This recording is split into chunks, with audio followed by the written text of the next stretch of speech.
नमस्कार साथियों, आइए सुनते हैं पांडे बेचन शर्मा उग्र जी की लिखी कहानी उसकी माँ। उसकी माँ के रूप में उग्र जी ने देश प्रेम की भावना का अत्यंत मार्मिक व क्रांतिकारी भाव से मंडित चित्रण किया है। तो आइए सुनते हैं कहानी उसकी माँ।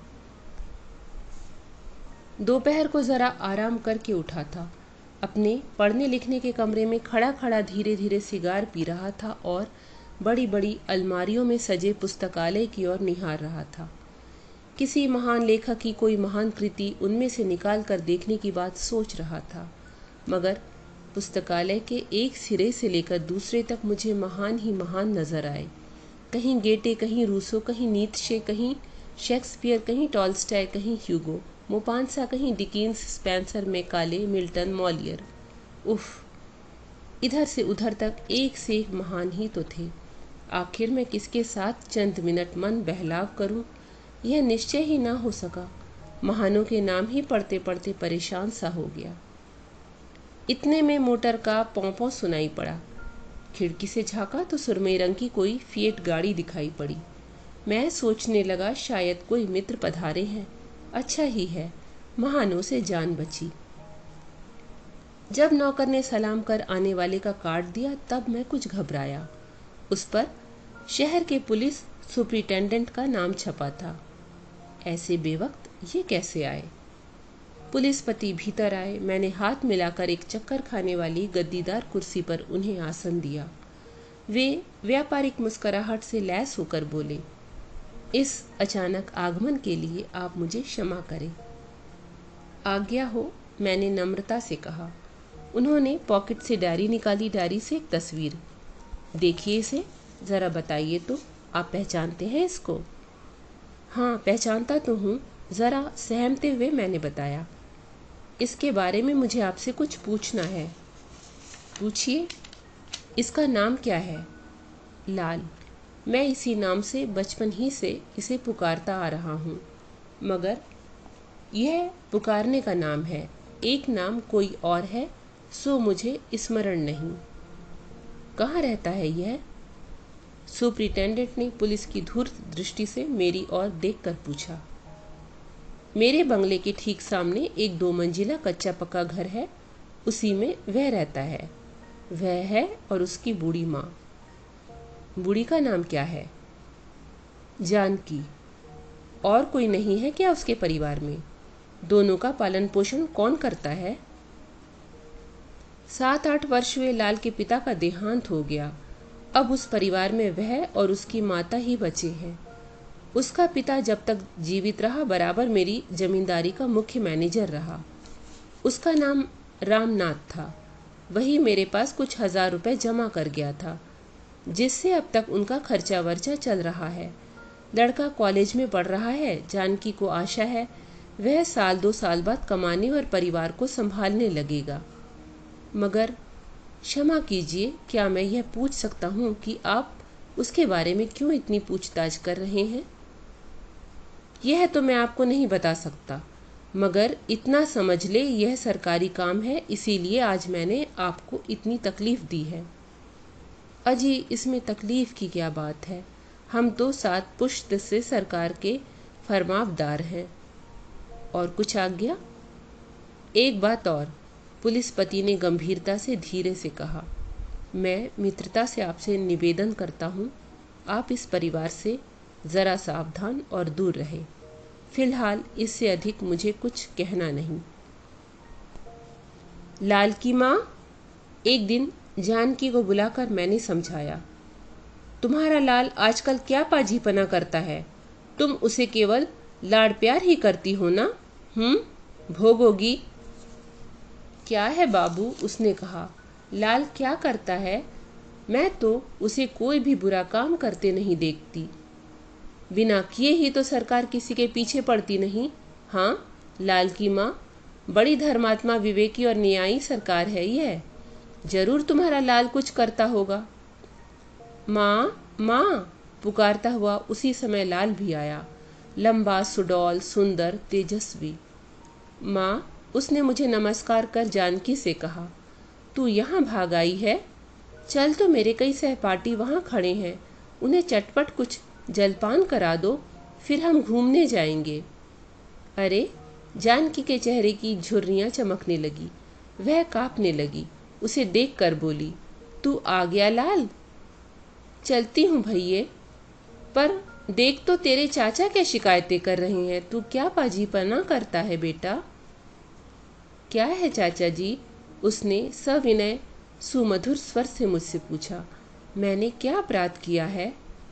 मैं तुमसे नाराज हूँ लाल, मैंने गंभीर स्वर में कहा। क्यों चाचा जी? तुम बहुत बुरा करते हो, जो सरकार के विरुद्ध षड्यंत्र करने वालों के साथी हो। हाँ हाँ, तुम हो। देखो लाल की माँ, इसके चेहरे का रंग उड़ गया, यह सोचकर कि यह खबर मुझे कैसे मिली। सचमुच एक बार उसका खिला हुआ रंग जरा मुरझा गया मेरी बातों से, पर तुरंत ही वह संभला। आपने गलत सुना है चाचा जी, मैं किसी षड्यंत्र में नहीं। हाँ, मेरे विचार स्वतंत्र अवश्य हैं। मैं जरूरत बेजरूरत जिस तिस के आगे उबल अवश्य उठता हूँ। देश की दुरवस्था पर उबल उठता हूँ, इस पशु हृदय परतंत्रता पर। तुम्हारी ही बात सही, तुम षड्यंत्र में नहीं, विद्रोह में नहीं। पर यह बकबक क्यों? इससे फायदा? तुम्हारी इस बकबक से ना तो देश की दुर्दशा दूर होगी और ना उसकी पराधीनता। तुम्हारा काम पढ़ना है, पढ़ो।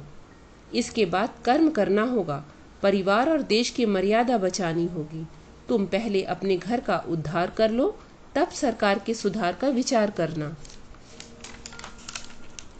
उसने नम्रता से कहा, चाचा जी क्षमा कीजिए, इस विषय में मैं आपसे विवाद करना नहीं चाहता। चाहना होगा, विवाद करना होगा। मैं केवल चाचा जी नहीं, तुम्हारा बहुत कुछ हूँ। तुम्हें देखते ही मेरी आंखों के सामने रामनाथ नाचने लगते हैं, तुम्हारी बूढ़ी माँ घूमने लगती हैं। भला मैं तुम्हें बेहाल होने दे सकता हूँ? इस भरोसे ना रहना। इस पराधीनता के विवाद में चाचा जी, मैं और आप दो भिन्न सिरों पर हैं। आप कट्टर राजभक्त, मैं कट्टर राजविद्रोही।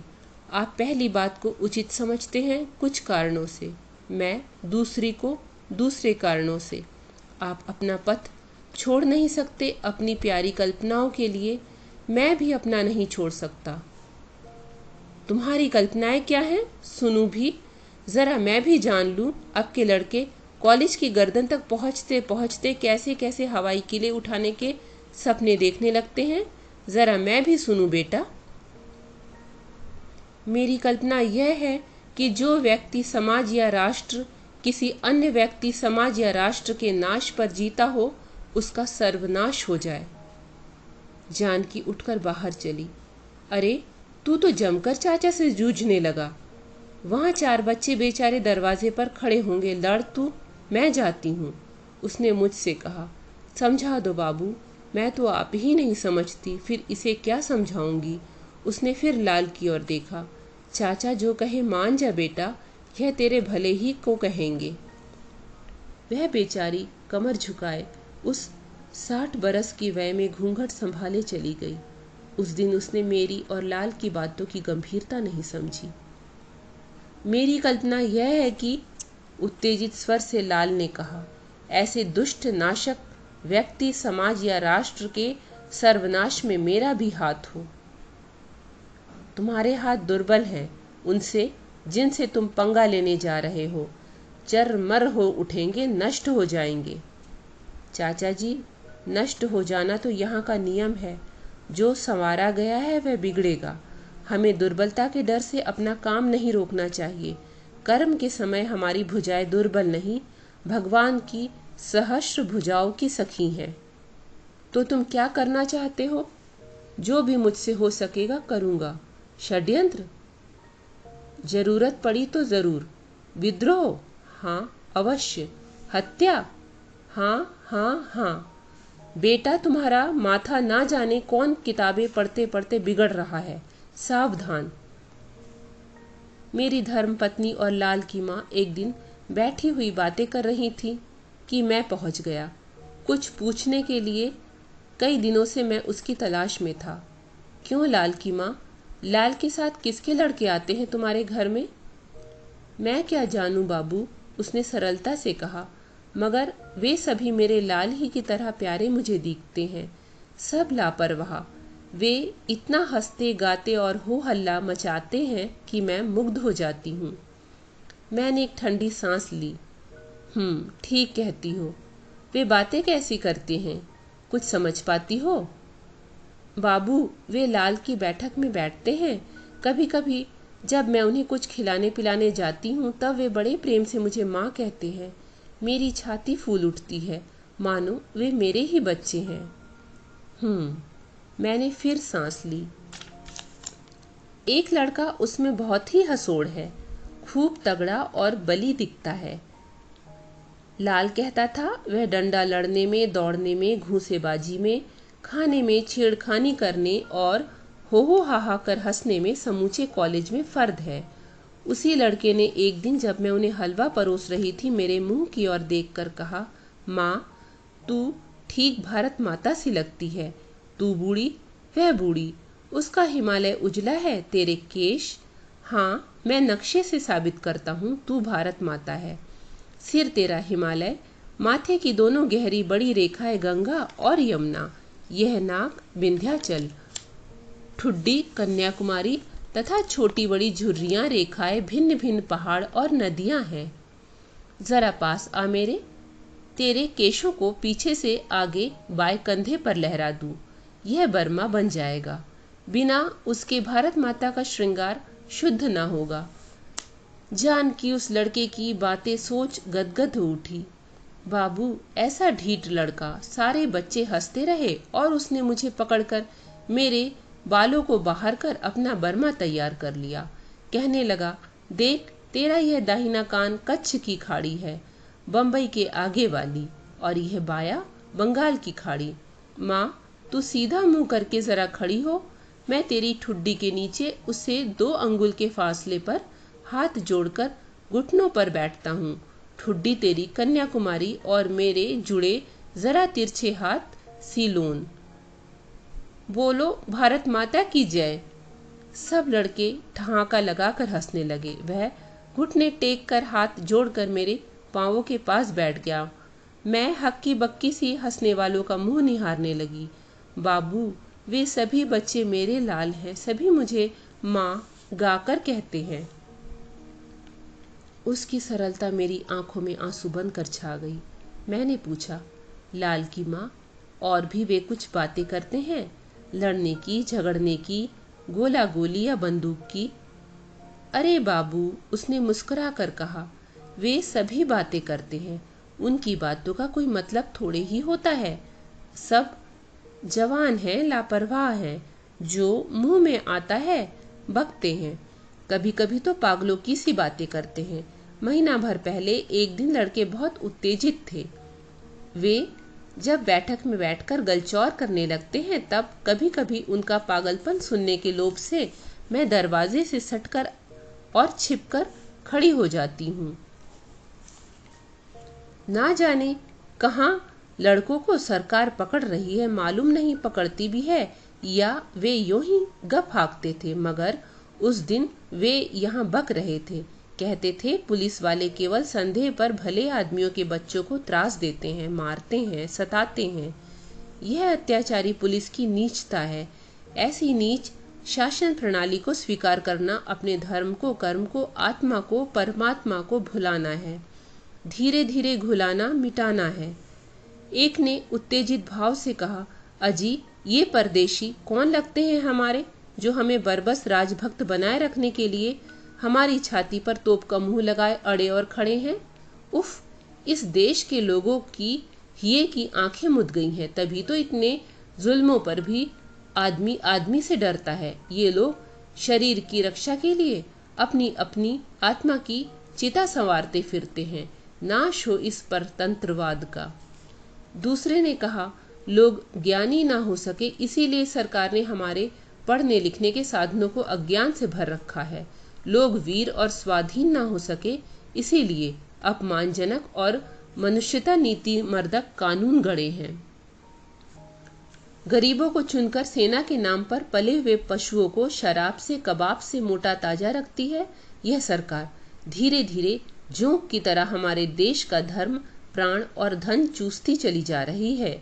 यह लूटक शासन प्रणाली, नाश हो इस प्रणाली का, इस प्रणाली की तस्वीर सरकार का।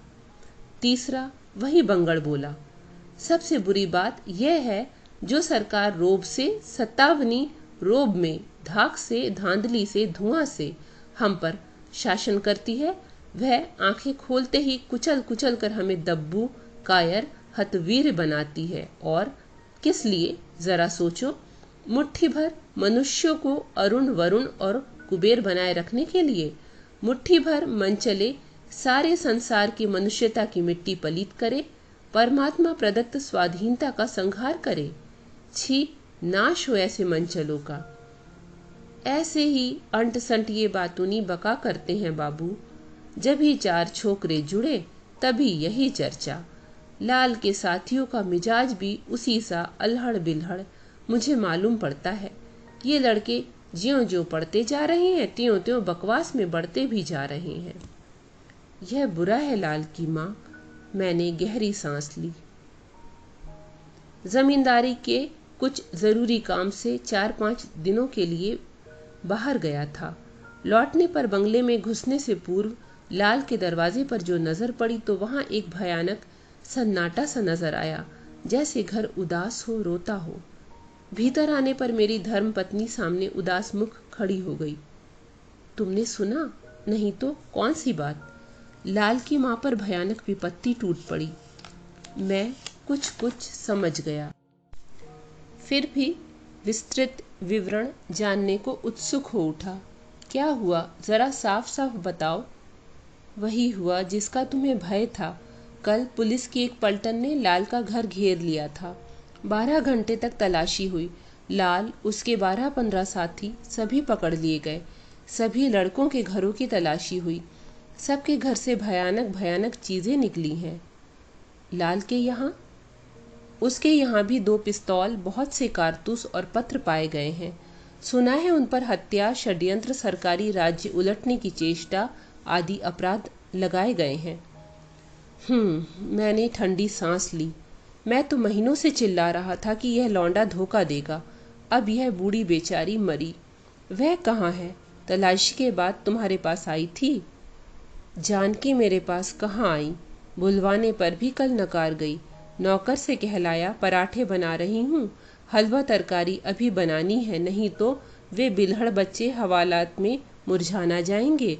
जेल वाले और उत्साही बच्चों की दुश्मन यह सरकार उन्हें भूखा मार डालेगी। मगर मेरे जीते जी यह नहीं होने का। वह पागल है, भोगेगी। मैं दुख से टूटकर एक चारपाई पर गिर पड़ा। मुझे लाल के कर्मों पर घोर खेद हुआ। इसके बाद प्रायः 1 वर्ष तक वह मुकदमा चला। कोई भी अदालत के कागज उलट कर देख सकता है। सीआईडी ने और उसके मुख्य सरकारी वकील ने उन लड़कों पर बड़े बड़े दोषारोपण किए। उन्होंने चारों ओर गुप्त समितियां स्थापित की थी। इसके खर्च और प्रचार के लिए डाके डाले थे। सरकारी अधिकारियों के यहाँ रात में छापा मारकर शस्त्र एकत्र किए थे। पलटन में उन्होंने बगावत फैलाने का प्रयत्न किया था। उन्होंने ना जाने कहाँ, ना जाने किस पुलिस के दरोगा को मारा था और ना जाने कहाँ, ना जाने किस पुलिस सुपरिटेंडेंट को। ये सभी बातें सरकार की ओर से प्रमाणित की गई। उधर उन लड़कों की पीठ पर कौन था? प्रायः कोई नहीं। सरकार के डर के मारे पहले तो कोई वकील ही नहीं मिल रहा था, फिर एक बेचारा मिला भी तो नहीं का भाई। हाँ, उनकी पैरवी में सबसे अधिक परेशान वह बूढ़ी रहा करती थी। वह सुबह शाम उन बच्चों को लोटा, थाली, जेवर आदि बेच बेच कर भोजन पहुंचाती। फिर वकीलों के यहाँ जाकर दांत निपोरती, गिड़गिड़ाती, कहती सब झूठ है, ना जाने कहाँ से पुलिस वालों ने ऐसी ऐसी चीजें हमारे घरों से पैदा कर दी हैं। वे लड़के केवल बातूनी हैं। हाँ, मैं भगवान का चरण छूकर कह सकती हूँ, तुम जेल में जाकर देखा वकील बाबू, भला वे फूल से बच्चे हत्या कर सकते हैं? उसका तन सूख कर कांटा हो गया, कमर झुककर धनुष सी हो गई, आंखें निस्तेज। मगर उन बच्चों के लिए दौड़ना, हाय हाय करना उसने बंद ना किया। कभी कभी सरकारी नौकर पुलिस या वार्डन झुंझलाकर उसे झिड़क देते, धमकियां देते, तब वह खड़ी हो जाती, छड़ी के सहारे कमर सीधी कर। अरे अरे, तुम कैसे जवान हो, कैसे आदमी हो? मैं तो उन भोले बच्चों के लिए दौड़ती मरती हूँ और तुम मुझे धक्का दे रहे हो। मैंने तुम्हारा क्या बिगाड़ा है भैया? उसको अंत तक यही विश्वास रहा कि यह सब पुलिस की चालबाजी है। अदालत में जब दूध का दूध और पानी का पानी किया जाएगा तब वे बच्चे जरूर बेदाग छूट जाएंगे। वे फिर उसके घर में लाल थके से आवेंगे, हो हा हा करेंगे, उसे माँ कहकर पुकारेंगे। मगर उस दिन उसकी कमर टूट गई, जिस दिन ऊंची अदालत में भी लाल को, उस बंगड़ लठैत को तथा 2 और लड़कों को फांसी और 10 को 10 वर्ष से 7 वर्ष तक की कड़ी सजाएं दी। वह अदालत के बाहर झुकी खड़ी थी। बच्चे बेड़ियां बजाते मस्ती से झूमते बाहर आए। सबसे पहले उस बंगड़ की नजर उस पर पड़ी। माँ, वह मुस्कराया। अरे, हमें तो हलवा खिला खिला कर तूने गधे सा तगड़ा कर दिया है, ऐसा कि फांसी की रस्सी टूट जाए और हम अमर के अमर बने रहे। मगर तू स्वयं सूख कर काटा हो गई है। क्यों पगली, तेरे लिए घर में खाना नहीं है क्या? माँ, उसके लाल ने कहा, तू भी जल्द वहीं आना जहाँ हम लोग जा रहे हैं। यहाँ से थोड़ी देर का रास्ता है माँ, एक सांस में पहुँचेगी। वहीं हम स्वतंत्रता से मिलेंगे, तेरी गोद में खेलेंगे, तुझे कंधे पर उठाकर इधर से उधर दौड़ते फिरेंगे। समझती है, वहाँ बड़ा आनंद है। आवेगी ना माँ? भंगड़ ने पूछा। आवेगी ना माँ? लाल ने पूछा। आवेगी ना माँ? प्राण दंड प्राप्त 2 दूसरे लड़कों ने भी पूछा। और वह टुकुर टुकुर उनके मुंह ताकती रही। तुम कहाँ जाओगे पगलो? जब से लाल और उसके साथी पकड़े गए तब से शहर या मोहल्ले का कोई भी आदमी लाल की माँ से मिलने में डरता था। उसे रास्ते में देखकर जाने पहचानने वाले भी बगले झांकने लगते। मेरा स्वयं अपार प्रेम था उस बेचारी बूढ़ी पर, मगर मैं भी बराबर दूर ही रहा। कौन अपनी गर्दन मुसीबत में डालता विद्रोही की माँ से संबंध रखकर। उस दिन बयालू करने के बाद कुछ देर के लिए पुस्तकालय वाले कमरे में गया। वहाँ किसी महान लेखक की कोई महान कृति क्षण भर देखने के लालच से मैंने मैजनी की कोई जिल्द निकाल कर उसे खोला। उसके पहले ही पन्ने पर पेंसिल की लिखावट देखकर चौंका। ध्यान देने पर पता चला लाल का वह हस्ताक्षर था। मुझे याद पड़ गई, 3 बरस पूर्व उस पुस्तक को मुझसे मांगकर उस लड़के ने पढ़ा था। एक बार मेरे मन में बड़ा मोह उत्पन्न हुआ उस लड़के के लिए। उसके वफादार पिता रामनाथ की दिव्य और स्वर्गीय तस्वीर मेरी आंखों के आगे नाच गई। लाल की माँ पर उस पाजी के सिद्धांतों, विचारों या आचरणों के कारण जो वज्रपात हुआ था, उसकी एक ठेस मुझे भी उसके हस्ताक्षर को देखते ही लगी। मेरे मुंह से एक गंभीर, लाचार, दुर्बल सांस निकल कर रह गई।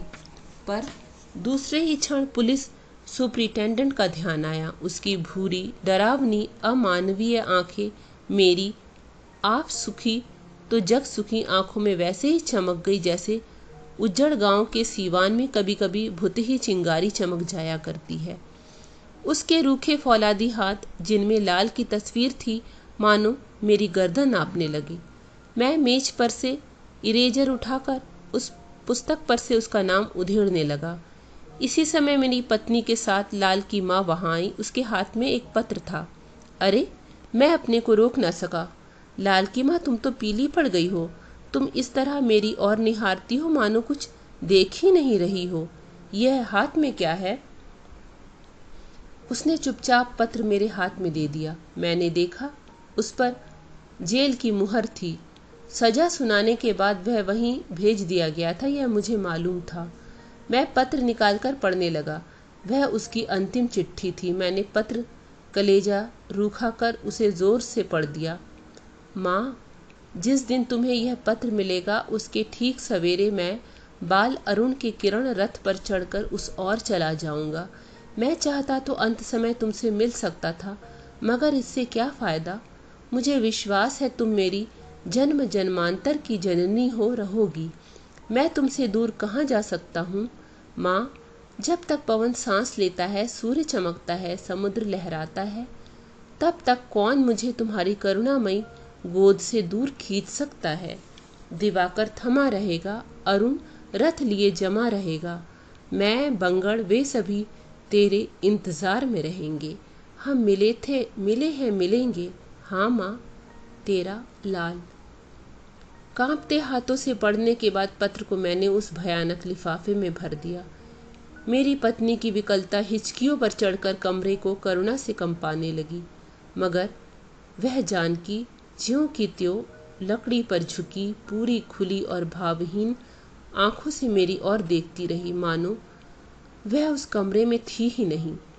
क्षण भर बाद हाथ बढ़ाकर मौन भाषा में उसने पत्र मांगा और फिर बिना कुछ कहे कमरे के, घर के फाटक के बाहर हो गई, डुगुर डुगुर लाठी टेकती हुई।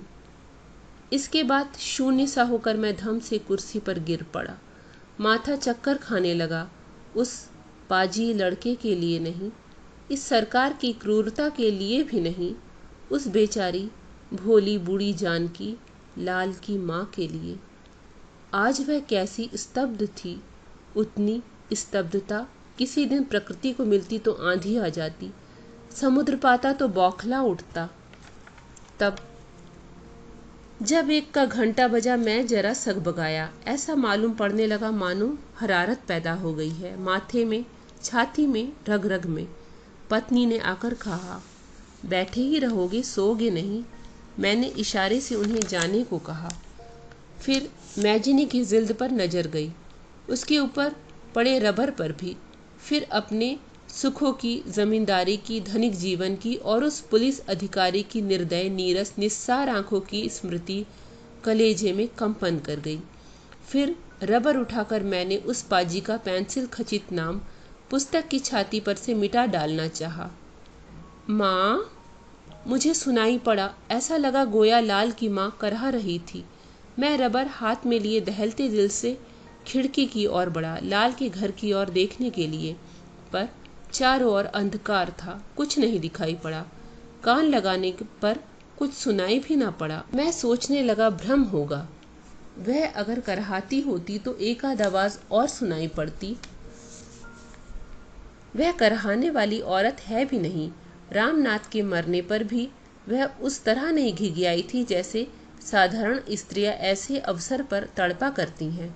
मैं पुनः उसी बात को सोचने लगा। वह उस नालायक के लिए क्या नहीं करती थी। खिलौने की तरह, आराध्य की तरह उसे दुलराती और संवारती फिरती थी। पर आहरे छोकरे।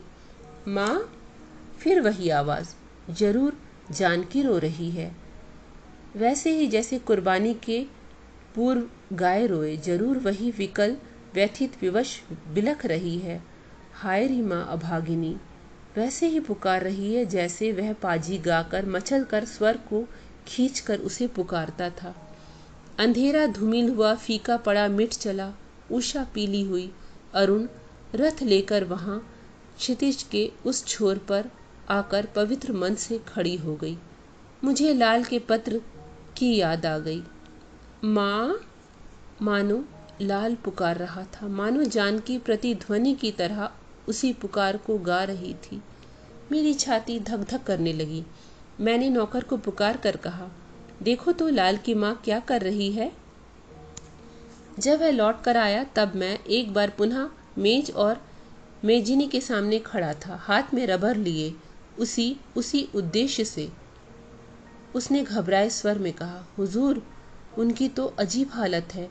घर में ताला पड़ा है और वह दरवाजे पर पाँव पसारे, हाथ में कोई चिट्ठी लिए, मुंह खोले मरी बैठी है।